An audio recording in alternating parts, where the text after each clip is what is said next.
Welcome to Kibbe on Liberty. This is a bucket list session for me because I'm talking to John Taylor and Peter Boettke, the current and past presidents of the Mont Pelerin Society, classical liberal economists, and we're going to talk about Friedrich Hayek and that first gathering in the 1940s of the Mont Pelerin Society and how far we've come today. Check it out.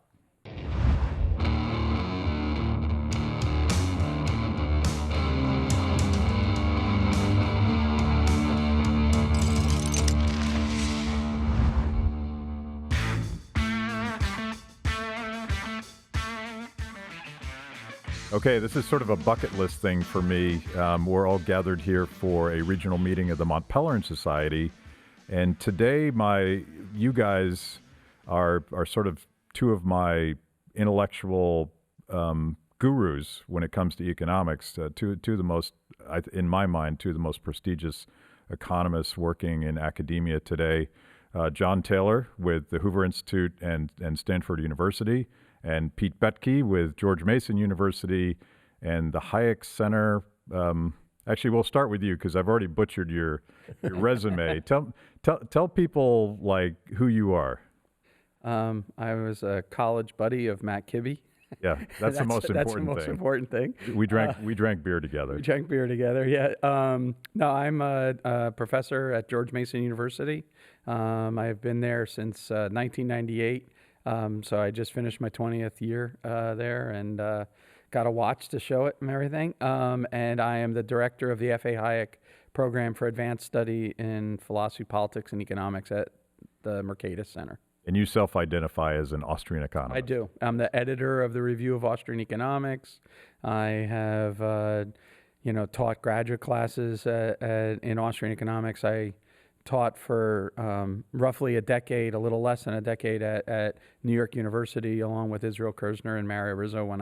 After I got my PhD, that was really in many ways my first job. And we used to run an annual Austrian economics seminar, and I've devoted a lot of my time and energy to that. And you're the guy that talked me into switching to economics at Grove City College. And our professor was a guy named Hans Sennholz, Right. who was a student of Ludwig von Mises. Yeah, first PhD of Mises in the United States. So, the Mises students, his graduate students were in University of Vienna and then in Geneva and then here at NYU and Sennholz. He had, I think, 4 PhD students during his time at NYU and Sennholz was his first. Yeah. And interesting to some people watching this, about the time we were studying under Sennholz, he was mentoring this no-name congressman named Ron Paul, who has planted the seeds of Austrian economics in a whole new generation. Yeah. And John, give us a little bit of your resume. So I'm a professor at Stanford and a senior fellow at the Hoover Institution. I teach freshmen, students at Stanford, have been for a long time. And I'm interested in good economics.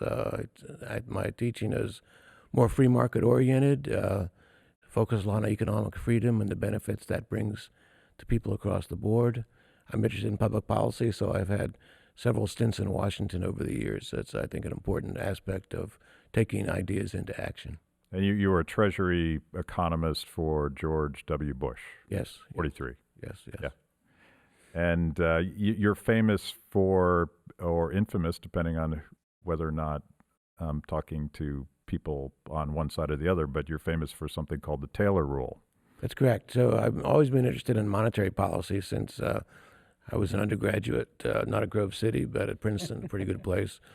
And I actually took a course. No Grove City, but it's pretty I good. took a course from a guy named Bob Keeney, and we read Atlas Shrugged, and it was analysis of capitalism. It was a beautiful course. It got me into a lot of these things. But back then I got interested in monetary policy, and it's all my life, basically. And so one contribution was this so-called Taylor Rule, which was a way to systematize, make more rule-like monetary policy to get away from the discretion, which I think has been harmful. It's very much in the line of people like Milton Friedman, who over the years has argued for a more rule-like policy. Yeah. So the reason you guys are here is you're the immediate past president of the Mont Pelerin Society, and you are the new president of the Mont Pelerin Society. Is it a 2-year term? Yes. Yeah. And I thought we might talk about. I spent the last couple days doing a deep dive on some of the history of the Mont Pelerin Society. There's of course detractors who call it a secret society, but I thought it would be interesting to people to think about where classical liberalism and free market economics was circa 1947 versus where we are today. In some ways, we're leaps and bounds ahead of where we were then, and in other ways, we're dealing with the same arguments. But why don't either one of you? I don't know who wants to go first, but let's talk about the history and what is the Mont Pelerin Society, founded by Friedrich Hayek. Why did he do this? You're the historian. Why don't you start? So I think it's important to go back and look at the period of time between in the interwar years. And the rise of various threats to the classical liberal position, or what was just called at the time liberal position that people had. And so I actually think that books that were published in the 1930s by Lionel Robbins and other arguments in the early 40s by Mises and whatnot about the breakdown of the international division of labor, the rise of odious racial doctrines, the threat of communism, the threat of the fascism, all of these kind of things have really challenged the liberal perspective. Obviously, the Great Depression is a major factor in affecting where liberals stand, and so they needed to have a rebirth of liberalism.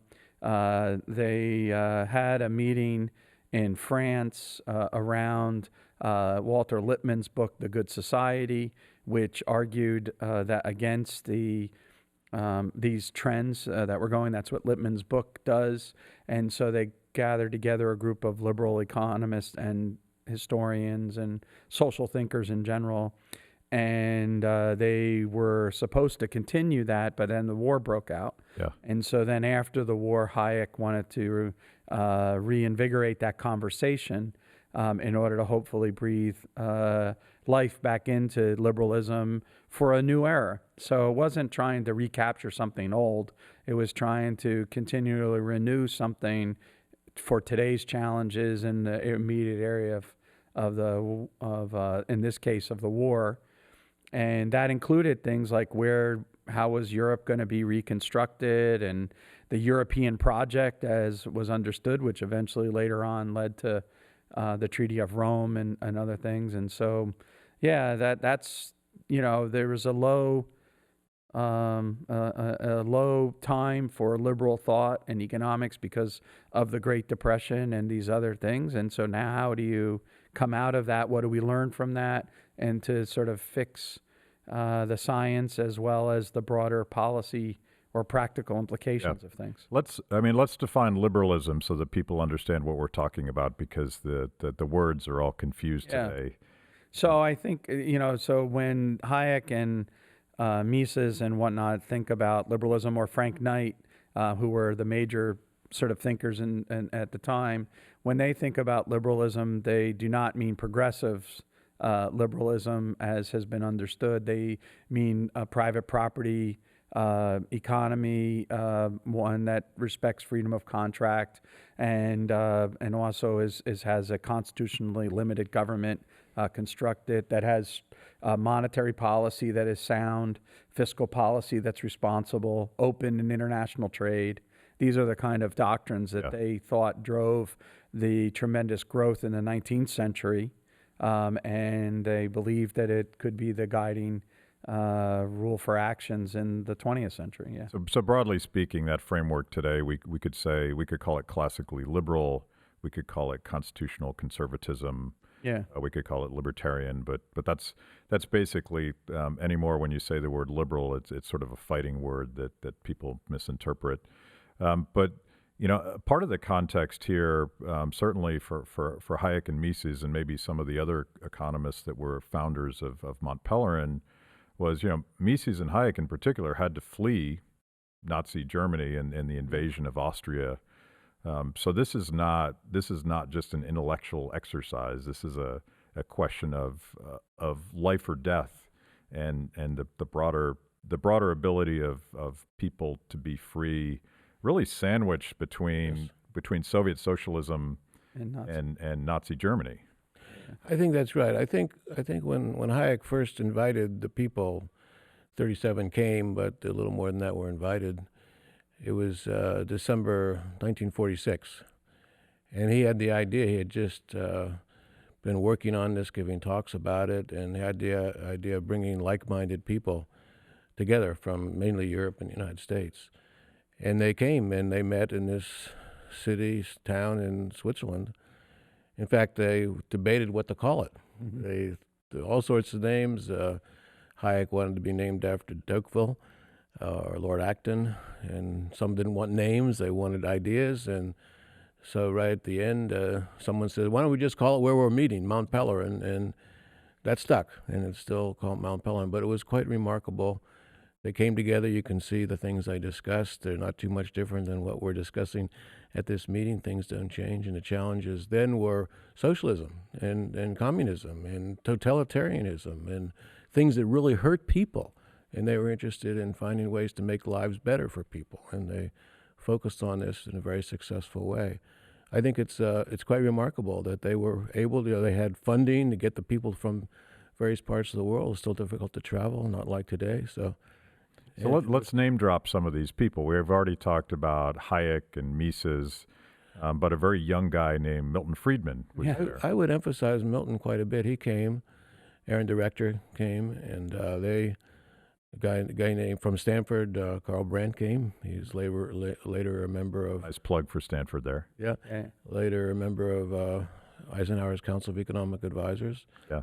And so they talked it up a lot. Actually, later, Friedman became president of Mont Pelerin Society and was very active. He spent the 1980 having a meeting of that society at Stanford at Hoover Institution. So that was very much part of it. I think, in fact, there's really questions about the influence of the Mont Pelerin Society over the years. People are asking what difference did it make, and there really weren't publications. It wasn't emphasized on public policy directly, but I think indirectly it had huge impacts. Just as an example, this is later on, 1980, but 22 of the advisors of Reagan were from Mont Pelerin Society. And I think this, to me, it was, the words are confusing, liberalism, and it means different things to different people, but I like to stress economic freedom, and that's rule of law, predictable policy, emphasis on markets, don't forget incentives, and a limited role for government, and we focus on those, and that's been a common theme throughout. Especially if we forget, and I think it was too bad we forgot. We're not forgetting as much anymore. Is that the rule of law was always so important. It was a way to preserve freedom. It was a way to guarantee freedom, and a lot of economists forgot that. Markets, of course, are important, but that rule of law, and when the Soviet Union fell. And looks like capitalism coming back, we forgot about the rule of law, and it was maybe the most important thing that Hayek wrote about at the time. Yeah. Well, let's actually. I can say something about that. It's one of my favorite stories about Milton Friedman. By the way, early on also was George Stigler and Lionel Robbins, as well as Frank Knight. So the people there at that first meeting were some of the best minds that economics had to offer in the 20th century, and so they all were debating these kind of positions. But Friedman went to China in 1979, and he said a famous dictum, which they said, Professor Friedman, what would you do to fix our economy? And he said, privatize, privatize, privatize.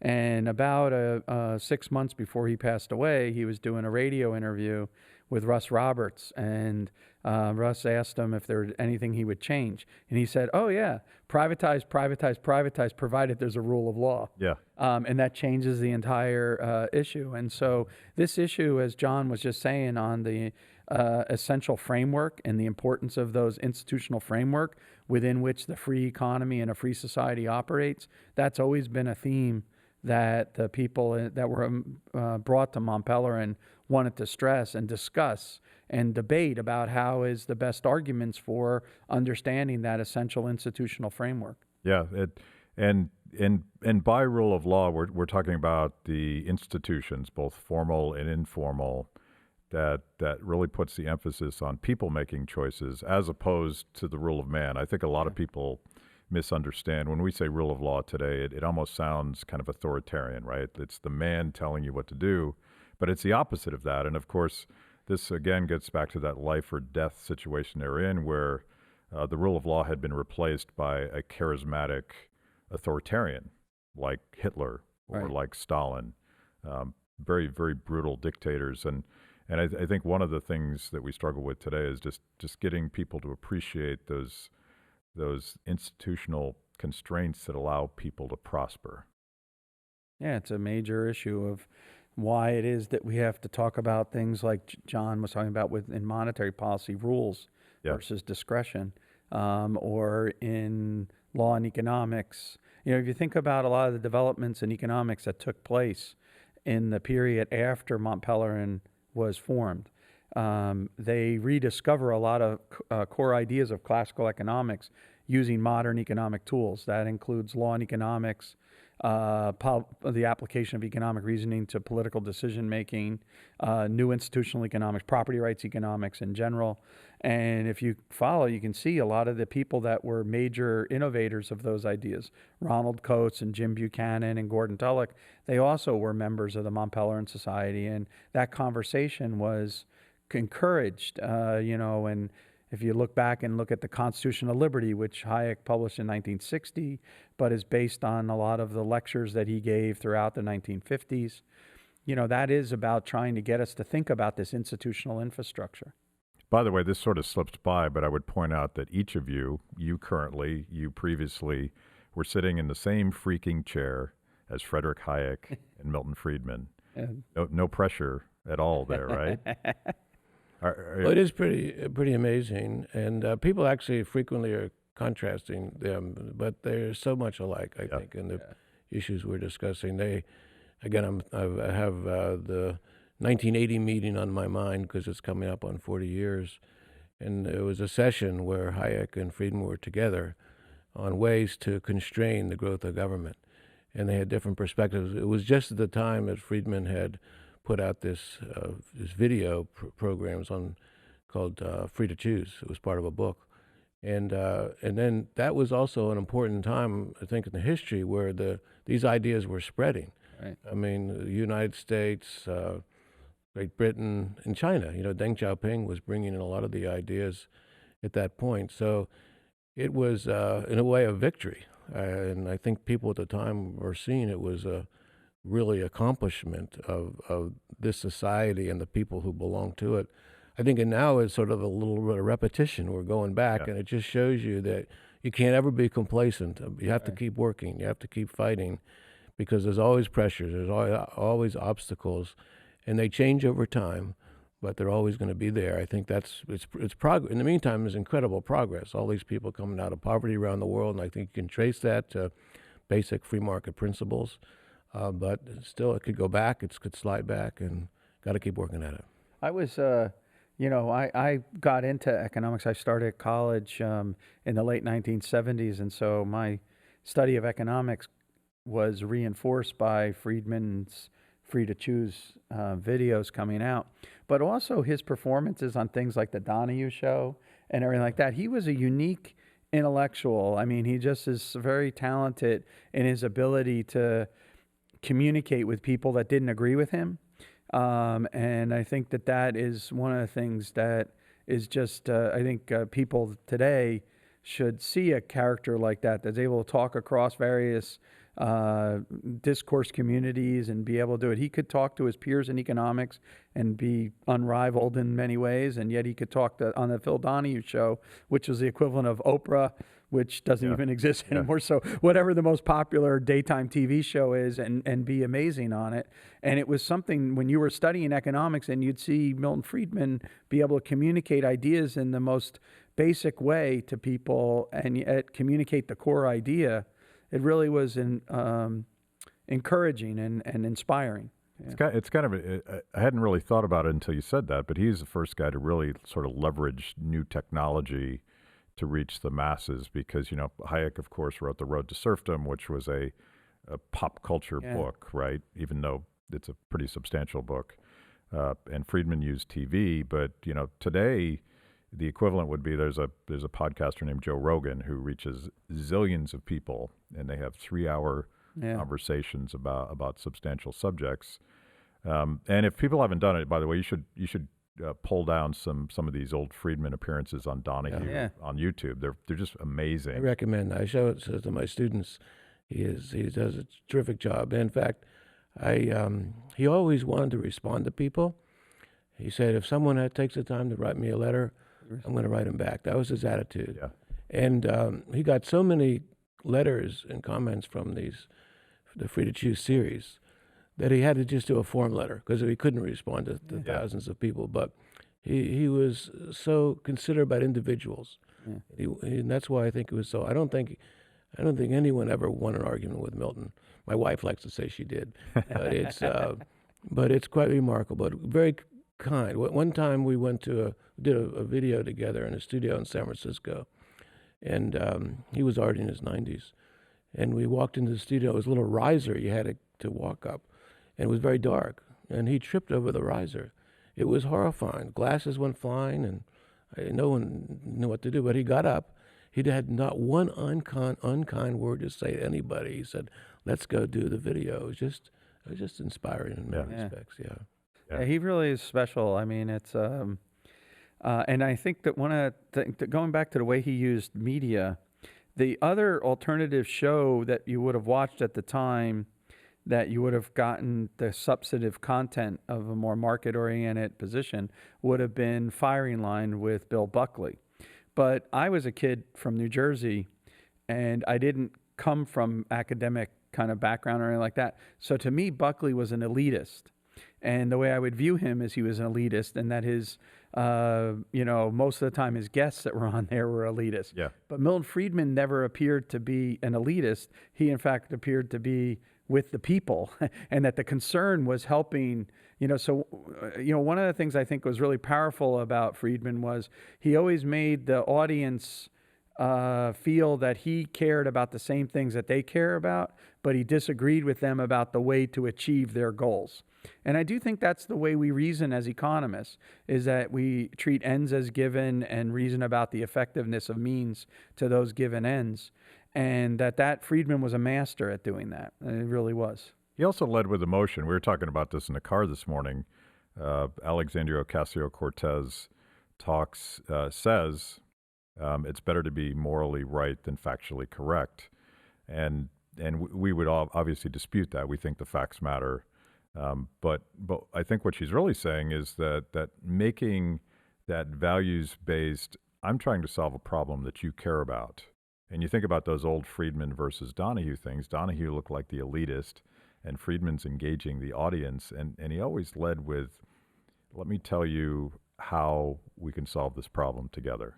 And that's something that I think economists generally sort of suck at. Like we're so focused on the laws of economics, we forget to sort of establish we care about the fact that we're lifting people out of poverty or not. We care about the fact that people in Venezuela are starving. Absolutely. Yeah. It's so true. And you need to keep reminding people of that. Again, the fact that 1 billion people out of poverty in 15 years is just incredible. And that's because of markets. I mean, you look around the world, you see the disaster cases.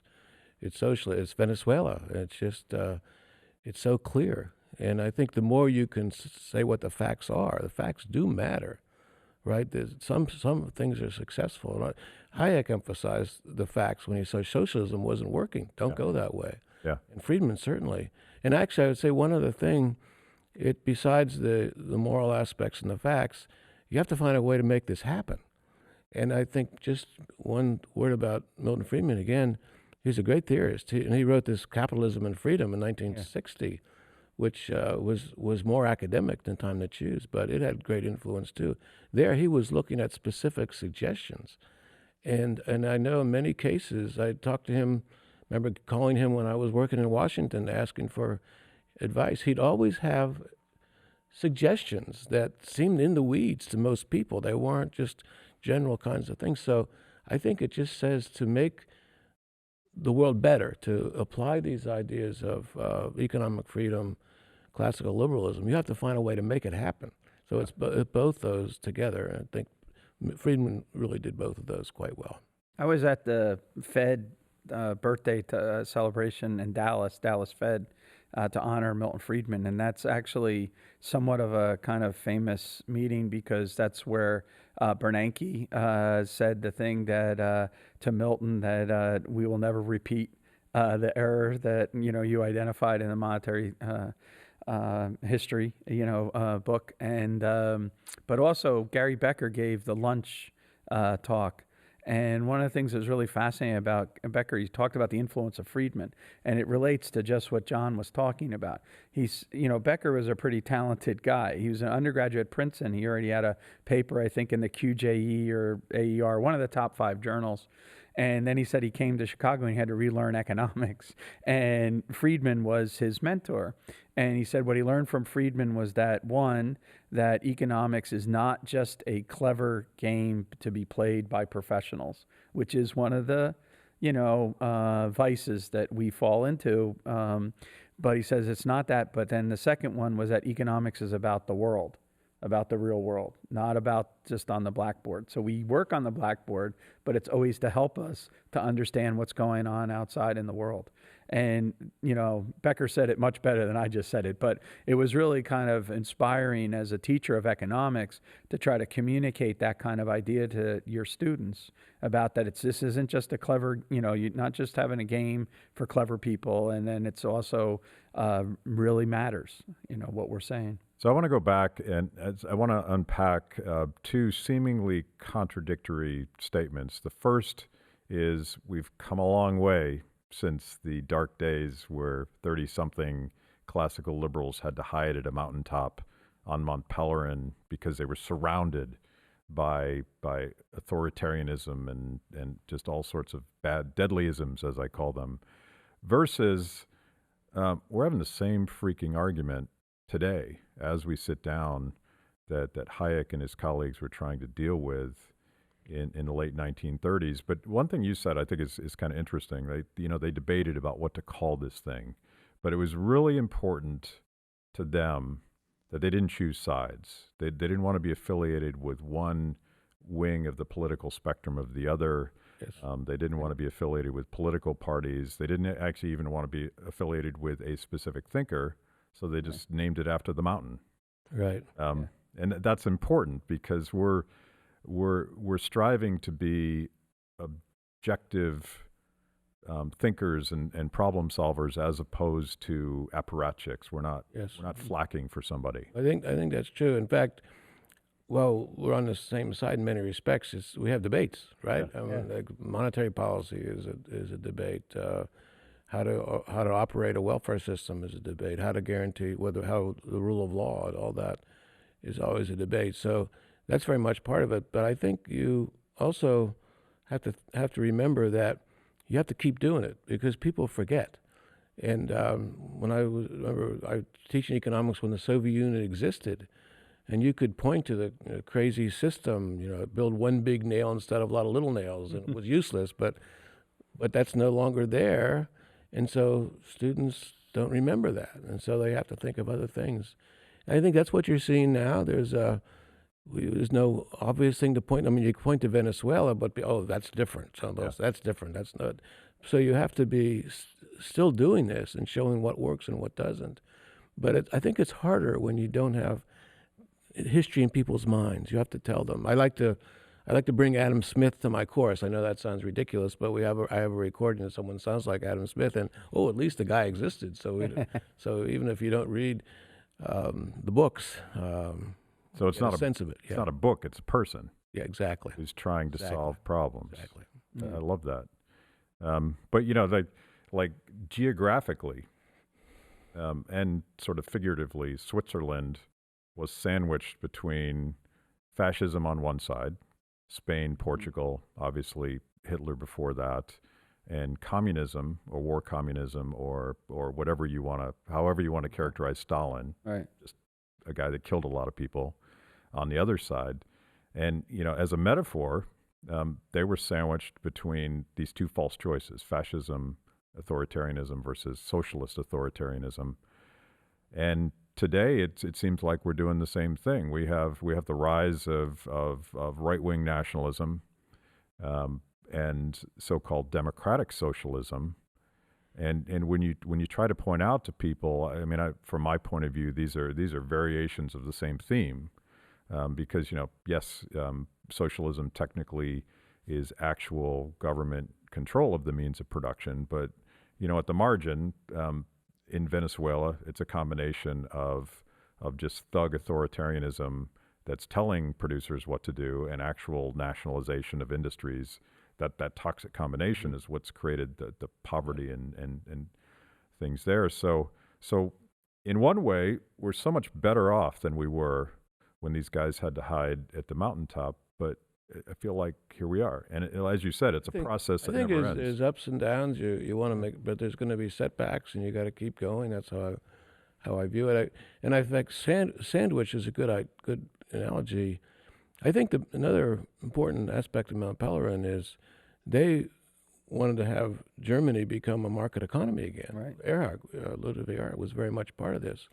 And at that time, some people just want to squish it. Yeah. And constrain it. And that philosophy was so important. And so it was a revival of Germany after the war, and it just made so much difference. I think that's sort of maybe a forgotten part of. I mean, that's why Walter Euchen's involvement in the early meetings was so important, and that was one of the big things that they wanted to look for, was the way that the Allied countries, people from the Allied countries, would interact with the German intellectuals as they came, and so it was kind of that's a big part. I wanted to address your issue by again invoking another Friedman statement, which I think is full of wisdom, which he argues that in the period between 1960 and 1980, and then the post-1980 era. So again, Milton made this distinction a lot between the way that his reaction was to capitalism and freedom, and then the reaction to free to choose. Because there's a huge reaction to the way the world happened when that book was published and when this book was published.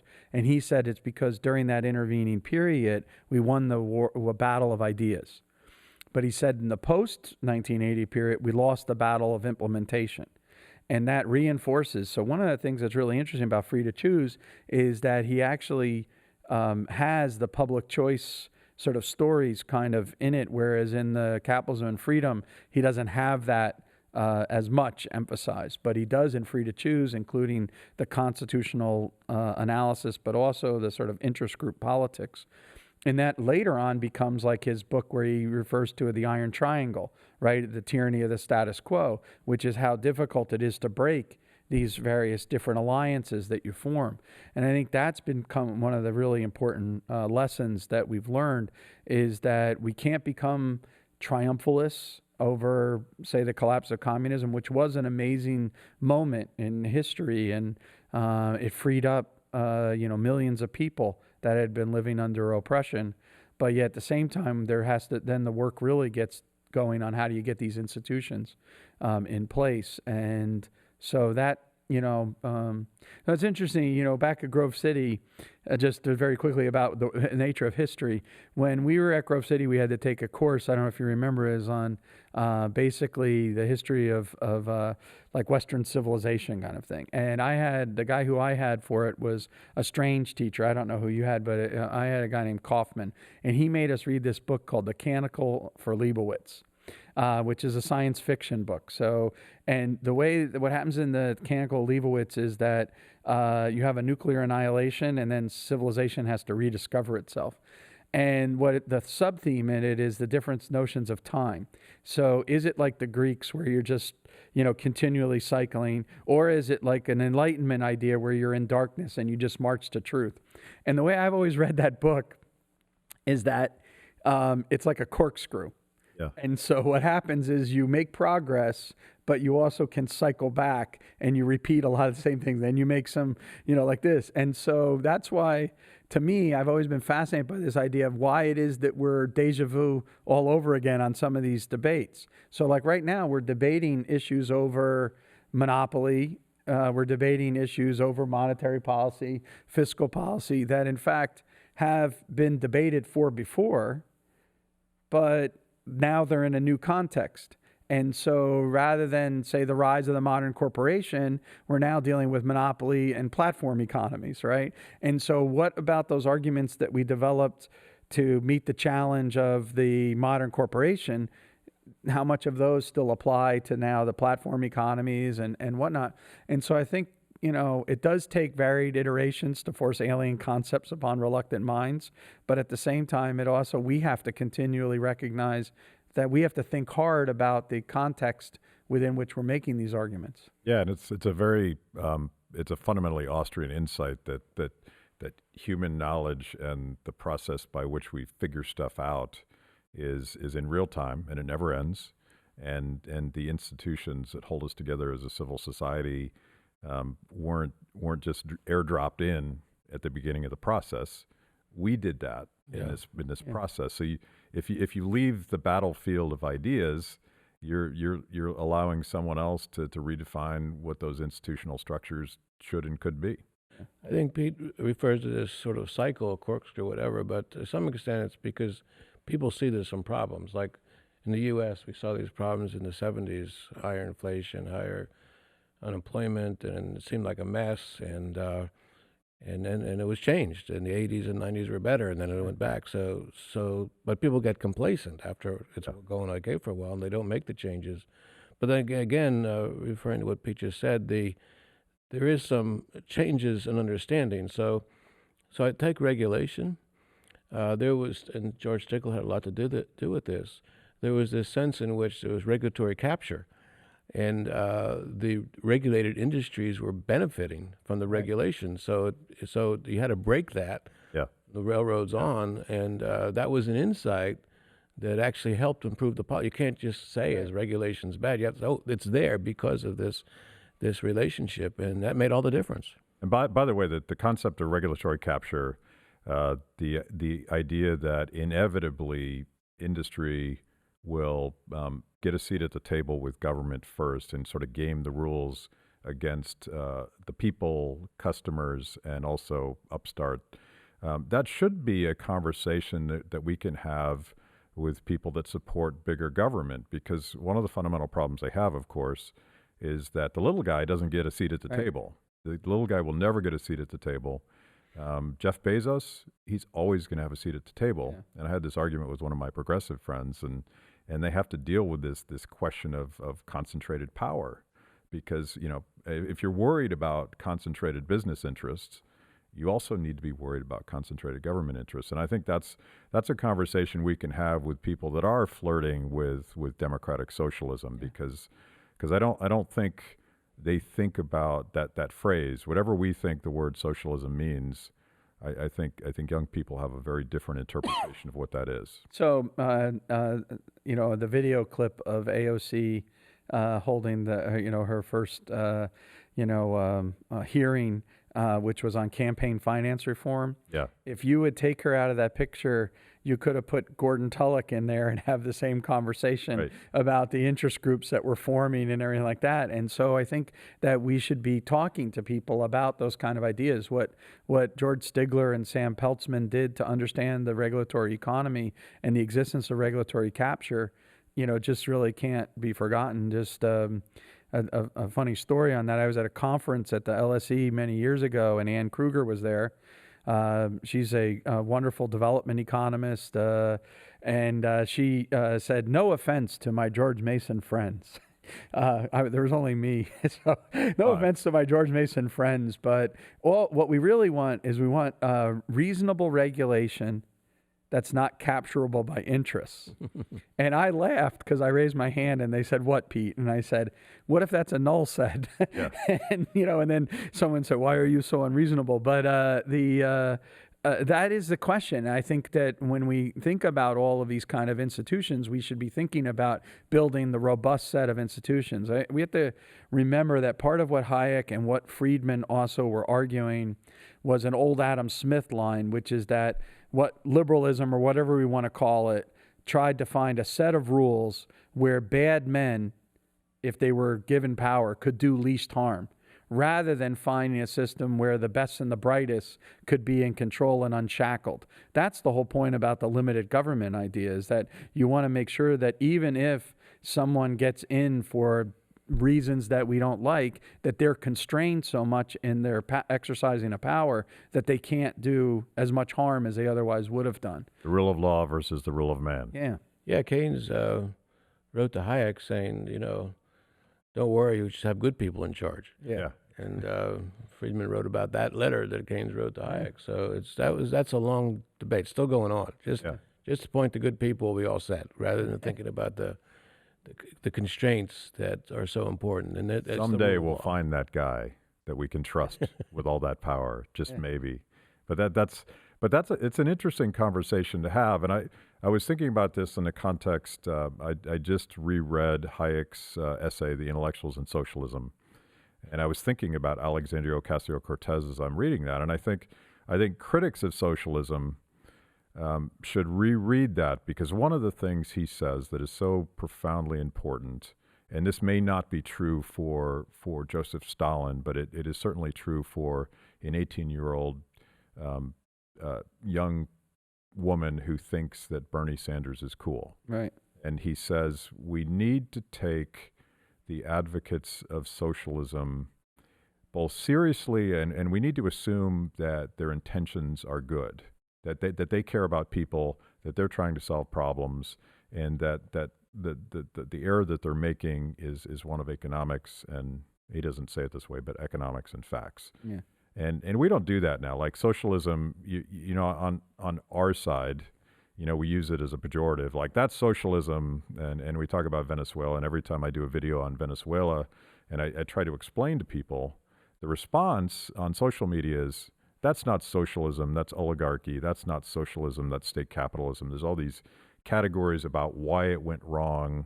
A lot of people blame, you know, U.S. foreign policy for this. They have all sorts of excuses for that.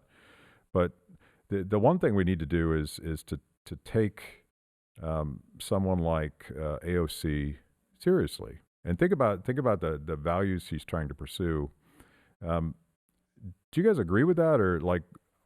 Thinking about where we are today, what do we do about this trend in democratic socialism? I would say first, seems that the goal is to bring people out of poverty, right? Yeah. To make, in terms of economics at least, to that's really help people improve their lives, and that's the goal. And I think what we've observed, is the way to do that is economic freedom, and that makes all the difference. And that's why China is so much different after Deng Xiaoping than before with Mao. And you can go country after country. That's why the U.S. has been successful in certain periods and less than others, but successful all around. And now I think this maybe be stressed more, because there is a question of income distribution. It is a question. So I live in California, rich state, highest poverty rate in the country, highest poverty. We should care about that. We should do something. That's a shocking. Don't let that alone. Yeah. Yeah. Let's get at that. And I think economic freedom economic freedom for all will help that greatly, and has to do with education and things. So I agree completely with that. Yeah, I just to follow along on that. I think it's really important to understand Hayek wrote The Road to Serfdom. His dedication is to socialists of all parties. Yeah. And that was not meant as a snarky comment. That wasn't like, oh, ha, ha, like that. It was actually seeing the future, by the way. But he was being very sincere, because his colleagues at London all believed that they had to be socialists in their economics because they were liberals in their politics, and that the issues of the Great Depression and the rise of monopoly power had so threatened the ability to have a working democracy that they had to fix the one to get the other. And what Hayek is trying to show them is that this is a tragic loss, because you will end up by advocating policies which will end up by being your own worst nightmare. That's why it's called The Road to Serfdom. It's a tragedy. It's a tragic story rather than a kind of a snarky, criticism. I think it became a caricature because, there was a cartoon book and things like that. But the reality is that the book is a very sincere effort to talk to people that are opposite of him, to share their goals, but to show that the means that they're pursuing to achieve those goals are not going to actually realize those outcomes. And so that leads to the road to serfdom, and then that leads to what you were talking about before in the follow up to that. So yeah. Let's remind people of a data point that you mentioned. Like, correct me, you guys will know this better than me, but let's say in the last 20, 30 years, 70% of the world population has been lifted out of poverty. Did I butcher that? This is according to the World Bank, not. According to the World Bank figures, yeah, the globalization has been extremely good for the poor in the world. It's also the case that while rich have gotten richer, the poor have gotten richer faster than the rich have gotten richer in that. There is in-country, obviously, discrepancies. And as John said, these are things that we really have to care about and pay attention to. There's a kind of what has been tracked by some of the best work by like Raj Chetty and others is that there's a slowing of the mobility between the income quintiles in the United States. And so what's going on with that and exploring that, there's tremendous questions to ask, but it's not the case that globalization has rendered the least advantaged among us worse off. It actually has been the vehicle by which the least advantaged have been lifted out of poverty. Which kind of gets to the second point that stuck with me in Hayek's essay, because he worries, and I think we should all worry about this. He worries that those of us that believe in markets sound like we're defenders of the status quo, that we're defenders of the established order, and the socialists always sound like we can do better. They have a very, and I think he uses the word utopian. They have this utopian vision about doing better than we are today. And it's important to put where we are today in the context of some of the really bad mistakes that have been made in the past. But I suspect young people, particularly in the United States, have no conception of what it means to stand in line for gasoline in the 1970s, let alone stand in line at a grocery store hoping that you can feed your children like mothers in Venezuela do today. That's not their historical context. They're dealing with a different set of problems. So I think, I walked away from reading that essay thinking of AOC's recent quote where she says it's more important to be morally correct than factually right. Or I screwed that up. It's more important to be morally right than factually correct. And she, basically what she's saying is I'm leading with a moral vision of this utopian idea that we can do better. We should do that because we have both, right? We have this vision of how to lift people out of poverty. We have this vision of a very small d democratic world where power is dispersed and where people can pursue their own dreams. But we always sound like we're arguing about marginal tax rates or free trade agreements and stuff like that. And how do we make our idea? So I think your views have to be grounded in facts. Otherwise, it's just philosophy, and you say anything. Right. You could say completely wrong things, historically inaccurate, and that's a danger, by the way. So I agree with you, but I think the facts have to be there. One of the essays that I like to remind people of Hayek is this notion that prices aren't set by some external. They come out of the system. Yeah. Use of knowledge in society. It's just, and to convey that to students is really important. We do experiments and people buy and sell and they can see the prices being formed. And it's, you can't decide on a price. It's going to be the wrong price for sure.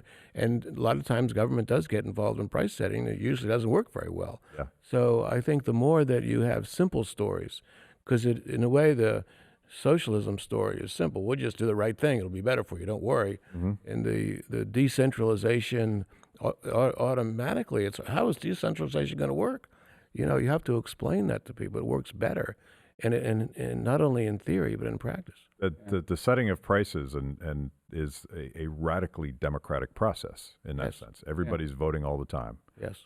And so I hate the fact that we're abandoning the word democracy, so I'm trying to rehabilitate this word to mean what I think it means, which is power in the hands of individuals making choices. Yeah. This is one of the reasons why I resist giving up on the word liberal as well, is because those things are tied together. Yeah. The idea that we're one another's equals when it comes to the polity and the way that we interact with one another. Democracy is a way of relating to one another in society. And so that is very much a part of this project. You know, Adam Smith has a wonderful line, which is that the only difference between the street porter and the philosopher is in the mind of the philosopher. And Smith spends a tremendous amount of time in going through in that book, and also in the theory of moral sentiments, basically pulling on the nostril hairs of anyone who's arrogant enough to think that they can rule over others. Yeah. And so what the Smith vision is a one in which we govern with each other rather than that we govern over somebody. And part of the problem with other things is when we have the idea that we can govern over rather than govern with. And I think that's really what we need to be communicating in a political theory sense with the young people, and that the role that economics plays in that, because economics, free economy is a very vital part of enabling the ability to govern with. And a controlled economy is the method for governing over. And so there's going to be this clash between those. That sounds like both a research paradigm and a communication strategy for getting people to understand how this thing we call markets actually function. Yeah, I think, well, I mean, we're all trying our best. I mean, John, you know, talking about teaching principles of economics, you know, we're both economists, and we care about economics, and we want to teach sound economics, and that's what we care about, good economics.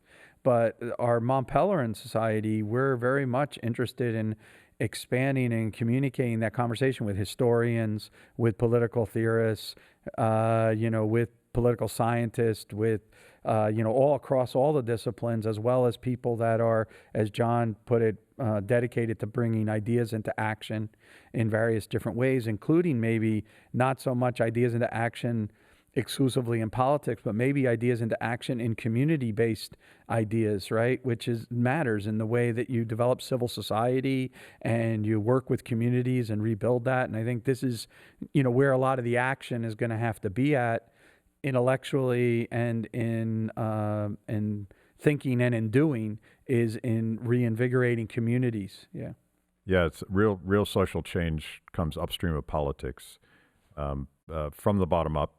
Yeah. With based on the, you know, the ideas that people have and the way that they process the world around them based on that framework. Yeah, I mean, that might explain the Friedman point about the winning the battle of ideas but not winning the battle of implementation. Yeah. Is that, you know, you have to have a variety of pillars in place, right? You have to have the social and cultural attitudes for sort of, you know, reinforcing the political and legal environment and the unleashing of the economic environment. Yeah. I mean, I agree. You know, you wrote a book once where you said, don't hurt people and don't take their stuff. And I think that is fundamental. I saw Bob Higgs, who's a hero of mine, recently sum up his position in response to people agitating against him. And he said, how about it? Have you ever thought of the idea if we just get out of people's ways and off of their backs, that they might be able to do wonderful and miraculous things? And I agree with that, but I think that we have to actually study that and communicate that even more to empower that. Yeah. One of the things that I wish we'd talk more about is federalism. Yeah. And the decisions made at local levels. It's actually part of freedom. Yeah. That's an important aspect. The United States has emphasized that from its start. And it does provide more freedom. Also, people at the ground level, they know much more than the people at the top somewhere. There's little, you know, local school districts. Anyone who's been involved in local politics really recognizes that there's so much information that comes at these lower, so-called lower levels where it's really affecting people's lives. So we probably should be working more on that. I think the technology could help quite a bit. I really like the podcasts and the things you're referring to again, but I think there's much more that could happen. I mean, just think about the ability of a poor farmer in Africa to learn how to rotate crops through the internet. Yeah. And to do communications of simple financial transactions. It's huge. And I hope that the concerns about privacy, which are very real, they don't get in the way of this incredible ability to spread the word, and partly is spread the word of what really works. I read a really cool book not that long ago. It's called Big City No Lights. And it's about, in Africa, they didn't have the electric grid at all. So these cell phones gave so much freedom to people, but how do you have them if you don't have electricity? You end up they become a paperweight, right? And so what use are they? So what happened, this guy Whit Alexander started a mobile recharging center and then rechargeable batteries for the cell phones. And it's called Burrow. It's a non-profit, I think, that, you know, we could donate money to or whatever. And they set up these and then the little kiosks with the rechargeable batteries are set up as a market around in Africa, and you're able to recharge your cell phone. But then once just having a cell phone gives so much power to being able to do things like set up a business and do all kinds of other areas which enable, you know, sort of all these wealth creating opportunities. And so I think just little things like that and studying and understanding where that comes from, because that doesn't come from some government dictate. It comes from empowering the creativity of individuals. Yeah. Okay, let's wrap this up because you have to get back and gavel in the Mont Pelerin Society. What are some of the hot topics that we're going to deal with this week? Actually, the theme is debates about classical liberalism. And so all the things that we seem like we agree on, we're going to be debating the fundamentals. I think it's, in a way, that's the nature of this society in the beginning. You can usually improve things by debating them. Yeah. And there's different views that got to get sorted out. So I think it's a good theme. That's what we're going to be focusing on, and hopefully come out of that with a better ability to affect the world and people that we talked about. Conversations, arguments, and a little bit of open-mindedness. Right. That's the ethos at Mont Pelerin. Right. Yeah. Love it. Thank you, guys. This has been awesome. Thank you. Very cool. Okay, great.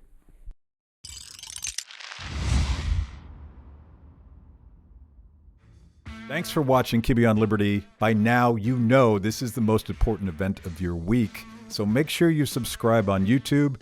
Click the little bell so you get notifications. Kibbe on Liberty, mostly honest conversations with mostly interesting people.